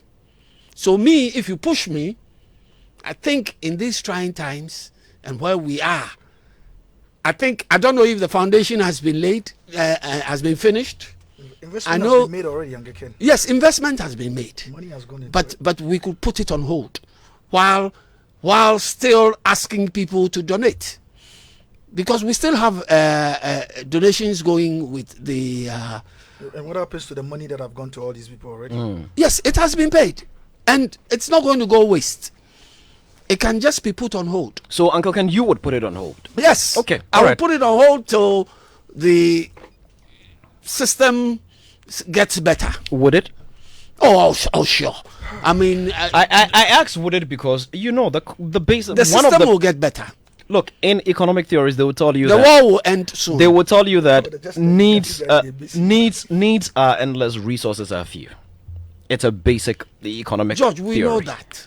So there would always be something but if the more $400 million being bandied about is the true figure for this, then it should be put on hold. Because that's too huge. When? It's problematic. It's problematic. Till when? Till things get better. Okay. That's Uncle Ken's thoughts. Now, I want to... Or it can be converted to what you're talking about. I'm going to come to you. I'm going to come to you, Chief, before I come to Sadiq. Now, I'm trying to understand the concept of the duration. Look, are we not in modern times where technology is helping make some of these things faster? How does, if it took 100 years to build one pyramid, because at the time there was nothing, there were no tractors, there were no quick ways to cut blocks and everything had to be done, you had to wait for it to dry. These days there are quicker ways, technology. How does the time become relevant? Oh, I don't think that the time. Obviously, it didn't take 100 years to build the pyramids, maybe 20 or so. Yes, but I get you. I guess the duration is really not a matter of necessarily the building technology, as in the commitments that is needed, and the funding that is needed, because these are, huge, the amount of money we are hoping to invest in the National Cathedral is more than we allocate to our ministry, some of our ministry, major ministry. I don't know, the education ministry is like, well, I don't know, 200 or something million dollars. So it is a major 200 million cedis. Oh wow! I don't know. No, it is. We don't look. Government is currently in the market. Government is currently in the market to raise about $1 billion in syndicated loans. Government needs about $3 billion to subsidize, to manage the economy. Government cannot borrow from the Eurobond market because Eurobond has been closed. So we've seen the worst case of inflation, in decades. Fuel prices are 12, 13 cedis, probably going to go to 16 cedis. Who knows? So if these are precarious times, undoubtedly, and people are complaining. So even the optics of it is bad. And I practically don't see how governments can find the money between now and next year, because from all indications the Eurobond market may still be close to the government, and government needs to raise a lot of money to run to manage its budgets and run the economy, unless they just want to close their eyes and say, look, if we raise $1 billion from the from loans or whatever, we have to. Government may have to go to IMF at the end of the day. Who knows? If they go to IMF, they cannot use IMF money to do. So I'm actually wondering how government can do this. I agree that this is not something you can do in 3-4 years. It's something like this, probably, a decade. I do not see a different. In fact, let me say, if the president leaves office, I don't even see an MPP president being as fixated about this. Definitely not an NDC president, right? So the best bet to guarantee this cathedral is to ensure that they get all the money before they leave, and they actually pay the contractors and pay everybody. So and tie it in such legal, agreement that any government who comes and tries to abrogate the contract would have to pay a huge judgment debt, and it wouldn't make sense. Leave it to the Christian fraternity. Yeah, no. So that's the point I'm actually coming to. Period. Yes. So my suggestion, it's a 10-year period. My suggestion is actually that the presidency must. Exactly. I think that as Uncle Ken is saying, needs to go back to the table. Okay. No, let me finish. Yes. One indication that. If this would have been, okay, so how much have we raised? They haven't communicated that. How much have we raised from the donations so far? That should even tell you that if this cathedral is built, are we even going to raise that much money that we hope in terms of revenue? But I think that they have to leave it to the Christian community. The government has to take a backseat role, call the clay and say, look, we've already done this, it didn't go well, and we want you to run with this. If 4 million Ghanaian Christians decide to donate $100 each, they'll get that $400 million that they need. But I think the best way forward now, unless government just wants to close its eyes and whatever little monies that the president has in the government kitty, damn the consequences, I'm building this because that's what God wants me to do. Other than that, I think that the government needs consensus. At this point, they need consensus, especially because the optics are not right. The economy is in dire straits, so the optics are not right. Maybe the board of trustees must be given more say. The government has come back, so I want to take a back seat. I've already spent a lot of money, but I can't do this. Can you run with this? And it doesn't matter how long it takes. You just run away. Maybe that may maybe be a place to go. But as I said, our political leaders have shown that if they are willing to invest in something, they are going to do it. And for me, this is a challenge that, as Kadik was saying, we have to run with. Now, some of us are going to begin to advocate for a $1 billion allocation to the tourism industry. We want to see a $1 billion project in transforming Ghana's tourism industry. Okay. And we are going to ask for it. This is why. Yes. No. Before you come, Sadiq, have any of us heard about the African Renaissance Monument? The African Renaissance Monument. Yes. Prof. Yes. You know the history behind that monument. Yanka, you know how it was vehemently protested. Which one? The Winneba one? No, not Winneba. The African Renaissance Monument. It's you mean in Senegal? Yes, Senegal. Yes, in Senegal. The protest against sorry. It was what is happening with National Cathedral was small. Yes. But after it was put up, everybody appreciated its benefits. No, how much was invested in it? I think it was the African Renaissance Monument at the time. I think it was about a little under $30 million or so. George, what's the benefit? Don't take the fact that maybe the buzz of the agitations have gone down to mean the benefit. Everybody appreciated. It's more important. What are the benefits that everybody appreciates? No, the thing is that when you build it, we would go. What is the extra benefit is doing is bringing to the country and all of those things? Because Charlie, let me give an example. We're running out of time. If there's hunger in your home and you are dying and you have small money, say I want to go and buy Mercedes Benz, and you complain and you go and buy the Benz, still you are going to drive the Benz and appreciate it. Whether you have, George, so I get what you mean by look. People will complain, George, but when you build it, they'll love it. Hold on, Sadiq, hold on. When you want to make such examples, don't use Benz. I'll buy stuff and if you use the Benz, George will buy. I'll die in the car. I will die in the car. I will buy it and drink from God.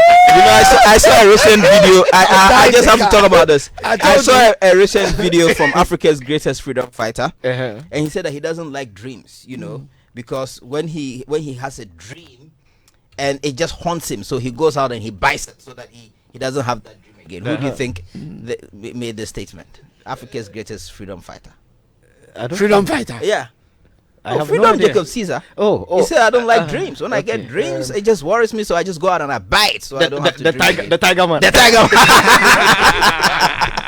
Sadiq, let's hear you. So we can. We want to open the phone lines to hear the thoughts of listeners as well. If the state has any more resources to put into this, like we all have said, it should rather go into building proper structures for the tourism industry. Make the point about the convention center. Yes, some of those things does not actually even need money. The Hotels Association of Ghana, for instance, had been pressing government for a certain premium tax, which they believe would help them reduce the cost of the operations which they pass on to consumers, thereby creating that expense that makes it hard for tourists to come to the country. I'm sure the Ghana Tourism Authority, for instance, could make do with some extra money to help them in the partnerships that they do with all these people that provide the content and help the activities that set the tourist visitations that come into the country.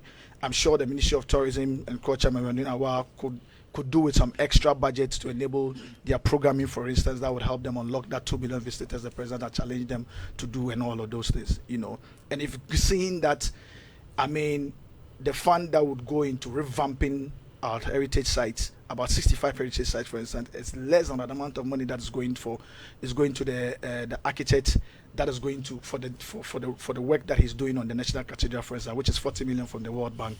You would realize that it will take very far less than this probably a quarter of this $40 million to have to enable $400 million to have to enable the tourism industry in the ways that it can continue to drive and unlock value for the country.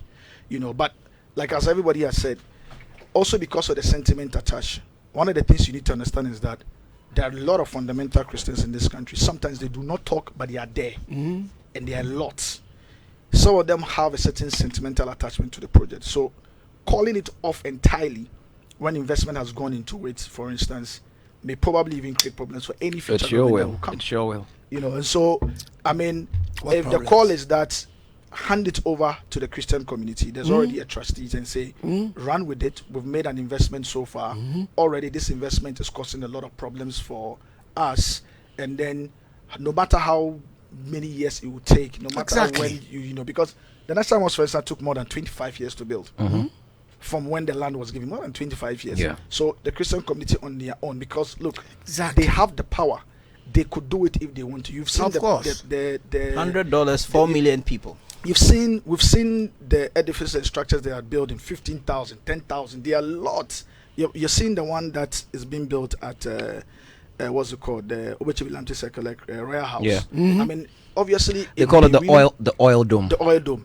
You see how it's taking them a longer years. The land has been there from the beginning of the church. And if the church has been present in Ghana for more than 25 years, I should tell you that it's been a long dream that Pastor Kwanchanka has been, has had and has put in, the work on it. So if we're going to hand it over to the Christians, all well and good. But if you're also foreseeing that there won't be any problem, maybe like Anglican has indicated earlier, turn it into a national convention that will provide value for a lot of the sectors in the what's it called in the sector. Okay. If you turn it into a national, obviously we could do our events. It could be used for church activities. It could be used for the funeral that you speak about.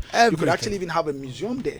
If the money that is going to help you create the museum at the place is going to be too expensive, all these sites that are already present in the country that are going to be revamped, maybe you should put in more so they can have their own museums that will compel a lot of people to come. Because mind you, if you do not do that and then all the attention shifts and come in here, you are actually impacting, because the Cape Coast economy, for instance, thrives on tourism.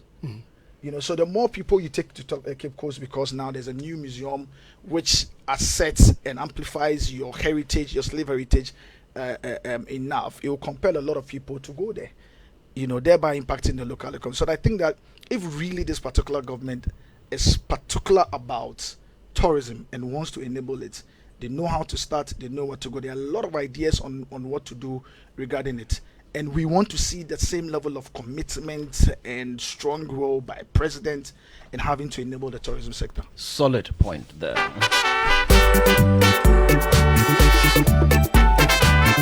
Radio Joy 99.7.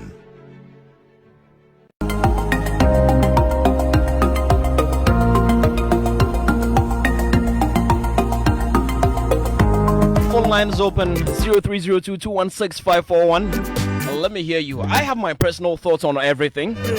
Mine is more of an appeal. And much as yes, 0302216541. Let's see who we got here. Okay, hello. Okay, not yet.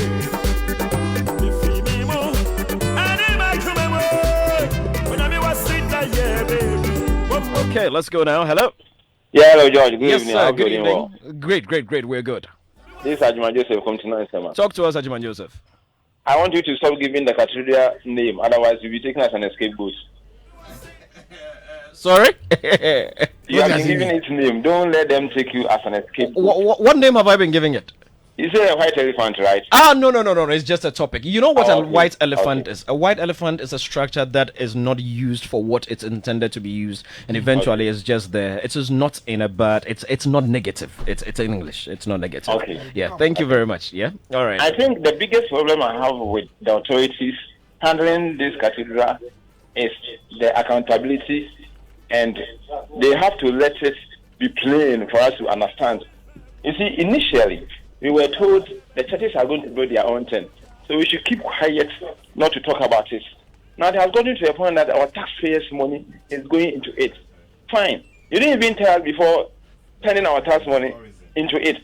But why can't you tell us that? Ajiman, I get you, but today we're trying to focus on the tourism aspect of it. You get me? As for all that conversation, the politicians have done a lot of that one already, so we're trying to stay away from that one. Yeah? Okay, but thank you. Let's see who else we have here. Hello? Hello, George. Good evening. Yes, sir. Good evening. Your name and where you're calling me from? Mixon Yabua, heading towards my farm. Mixon, talk to us. George, are you practicing a democracy at all? Most Ghanaians spoke against E-levy. It was passed. Most Ghanaians spoke against the new parliament. It was halted. So is it that we can just rally $400 million to build a cathedral, but then we can't rally $400 million to build farms, to build industry, to build places where we can get derived value? Abraham Maslow's hierarchy of needs first suggests man needs food. Food. If you are starving, you can't worship. You can't do anything. Why do we play? Tell you, go, George, go, man, and see a bump in from. I think. Thank you, my brother. I heard you. Thank you. Hello, let's see who we have here. Hello. Hello, good evening, George. Good evening, sir. Name and where you're calling me from, please. Jacob Hussein Jr. calling from Kaswa. Greetings to Uncle Ken. Greetings to you too. Uncle Ken, Jacob wants to say hello. Uncle Ken, Jacob is saying hello to you. Oh, hi, Jacob. Yeah, Uncle, long time. I have been enjoying your music. Thank you. In fact, you are still on track. Thank I love that. Thank you. Keep listening. All right, Jacob. Great. Go ahead. Yeah. The point is, one, our constitution forbade what is going on. We don't need to. The president needs to be religiously aligned. When you started the show, somebody referred to the constitution on that. On that basis, the president must be impeached, initiated by the civil society and the minority group in parliament. We should follow the constitution and impeach the president. I think you've also made your point. Okay, let's see. Who else do we have on the line? One last caller, so we can come back and wrap it up. Hello? Yes, good evening. Talk to us, Kwame. Yeah, good evening. Yeah, Mr. George, you know something? I want to appeal to the president that he should take the story of King David and his son, Solomon. You know, by the way, I'm one of those few, or I don't know how many we are. I've authorized my bankers. They take 100 cities every month from my money towards the building of the cathedral. Congratulations. So I would like him to take it that, look, maybe he has come out with this whole idea. But God is not, God in his wisdom, he said that no, you will do it for me. another person will do it for me. So the president should relax. If it will take us 5 years, 10 years, 20 years for another person to inaugurate it, George, can you imagine when this thing is completed and President Nana Akufo-Addo is alive and he's not the one going to inaugurate it, but he has been invited to come. Can you imagine the crowd that he will get? Oh, George. I think you made your point. Thank you. It's well noted. Thank you very much. And thank you all for being a part of our conversation. There are a few messages. Let me see if I can quickly take some of them before we go out. This one says, with all the projects that can be done in 4 years, is this what we are settling for? Okay, that's your point over there. Mixing your boy.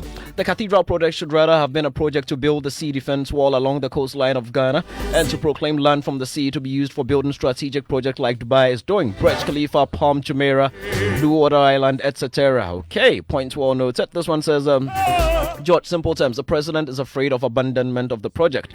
Jonas from Labshibi sent that one in. This one says, hi George, great show as always. I think though the National Cathedral will be useful, accountability and transparency is the issue. Even compensation has become a problem. Why? Hey, this one, that was from Ajman Joseph. This one says, the Love Herbalist GQ. It is insulting to see a government crying there is no money, yet you spend huge sums of money on a monument. Okay, which even okay. All right. Papa C thinks it's a misplaced priority. Okay, we're coming back to the studios to close it, gentlemen. I think we've made our points. Final thoughts, Uncle Ken. We're going. Jiki, are you known as the Love Herbalist? Yes, Uncle Ken. That's what some of them call me. Hey, I didn't know. Myself, I didn't know. We're out of time, Uncle Ken. Ken is a ladies' man. You are the Love Herbalist. Yeah. So Ken now somebody should do a jingle for Ken and says, listening to Jazz and Joy with the ladies' man. I swear, it'll be easy. But gentlemen, thank you very much. It's been an interesting conversation. Yes. It has. And we just we hope for peace and solidarity, and we're looking forward to that $1 billion commitment to our industry. Yes. Next week I may not be here though. I'm on an international assignment. So. You're going away. You don't hear of me. I'm going to tour cathedrals. Just bring us the money. I actually go to a cathedral and take a picture. Maybe the Notre Dame. George, let's just reiterate the fact that if this cathedral is built on private funds, nobody will have an issue. Nobody would have any issue with it. It's the state involvement that is causing the problem. Anyway, I told you earlier on. Sadiq, hold on. I told you earlier on. Maybe let me have the final. I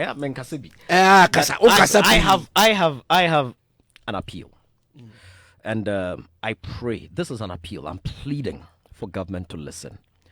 If there is any funding, look, let me start from the church point of view. There are some 4 churches in this country who can take this cathedral and build it in 1 year. We know them. I was at one today. There are some 4 churches in this country. I was at one today.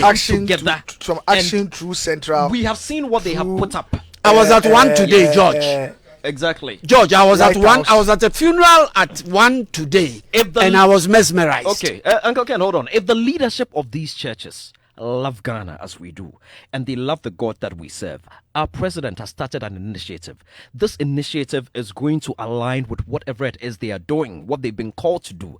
This initiative is going to align with our national heritage and cultural assets and everything. They should commit to it. They should sow a seed like they ask us to sow every time. Look, when we go to our Orthodox churches and all that, the Roman Catholics, they've built a lot of schools, hospitals, and stuff. So these ones to commit to this, save the Ghanaian. Look, I just don't want to mention the names of these churches, but they should rise to the occasion. They should rise. Tons of collection. This is the least you can do for Ghanaians. What if they also don't agree with the direction of it and they've already Which direction? It is a church. What direction would it be? But they've been investing in their own churches already. So invest in something for the country, for once. And then for government, my appeal. Hold on. For government. Yeah, the churches there. No, it's okay. They were there. Like I said, Sadiq, it's an appeal. It's an appeal. It is only an appeal. It is only an appeal. It is not force. It is just an appeal.